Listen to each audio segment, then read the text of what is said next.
The King of Taijutsu, Mick Guy. Guy adalah definisi pria sejati, guys. Ya gimana enggak? Sekarang coba lu bayangin, lu sekolah di akademi yang semua orangnya itu pamer jurus-jurus yang mereka miliki dari garis keturunannya masing-masing. Tapi sedangkan lu cuman bisa push up sampai mimisan. Hampir setiap hari lu diketawain, dikatain badut, alisnya aneh, suka belaga nggak jelas gitu. Apalagi dia tuh suka banget joget-joget atau ngeluarin air mata ketika misinya itu berhasil. Pokoknya bener-bener bocah random banget. Udah gitu style rambutnya juga absurd banget. Nah, semua hal tadi itu adalah hal-hal yang dilihat oleh orang banyak.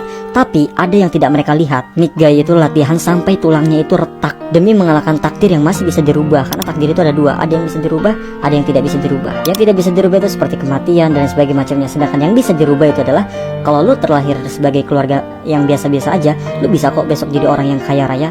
Kalau lu terlahir sebagai seseorang yang tidak diwariskan kemampuan-kemampuan yang begitu hebat, lu bisa kok menciptakan itu supaya lu menjadi manusia yang hebat. Yang dilakukan Guy itu yakin dan kerja keras, latihan setiap hari sampai organ tubuhnya itu hampir terbakar. Gak punya ninjutsu, tapi dia punya tekad yang begitu keras, begitu yakin. Kalau orang latihan lari ataupun pukul atau apapun itu 100 kali, dia akan lipat gandakan itu 1000 kali. Gokil gak tuh? Pokoknya sebelum kaki, tangan, badannya itu gemetaran, belum akan selesai itu dia. Justru sebaliknya, dia semakin merasa terbakar dan semangat. Waktu Guy kecil, dia ketemu sama Kakashi dan Kakashi bilang kayak gini, dia coba untuk masuk ke akademi ini, padahal dia nggak bisa menggunakan ninjutsu. Kita akan terlambat kalau tak segera pergi, ayah. Setelah Kakashi ngomong kayak gitu dan Kakashi dengan ayahnya itu pergi, apa yang kita harapkan? Apakah Mick Guy dan Mick Guy itu ayah dan anak akan ngerasa baper, nggak terima?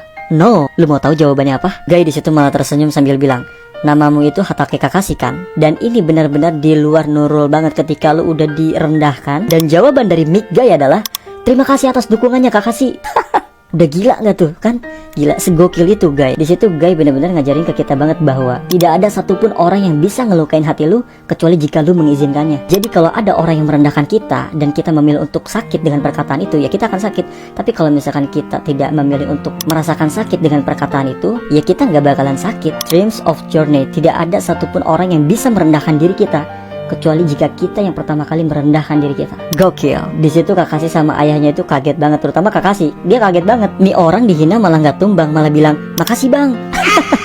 Jelas dong, the King of Taijutsu, ayahnya Mick Guy tersenyum menyaksikan anaknya yang begitu tangguh. Terus di situ ayahnya Kakashi nasehatin Kakashi, kamu jangan sampai lengah hanya karena kamu udah masuk akademi. Karena dengan latihan yang gigih, anak itu akan jadi lebih kuat darimu. Mereka masih belum umumkan siswa yang lulus cadangan kan? Akademi itu tidaklah bodoh. Kamu harus tanyakan namanya dan mengingatnya. Hah, yang bener aja ya. Percayalah, dia akan menjadi rival yang tepat untukmu, Kakashi. Kakashi pun bilang, "Hai kau." Langsung nengok dong Mick Guy. "Siapa namamu?" Dengan penuh semangat dan penuh rasa percaya diri. "Namaku Maito Guy. Aku adalah laki-laki yang akan jadi lebih kuat dari siapapun." Gokil.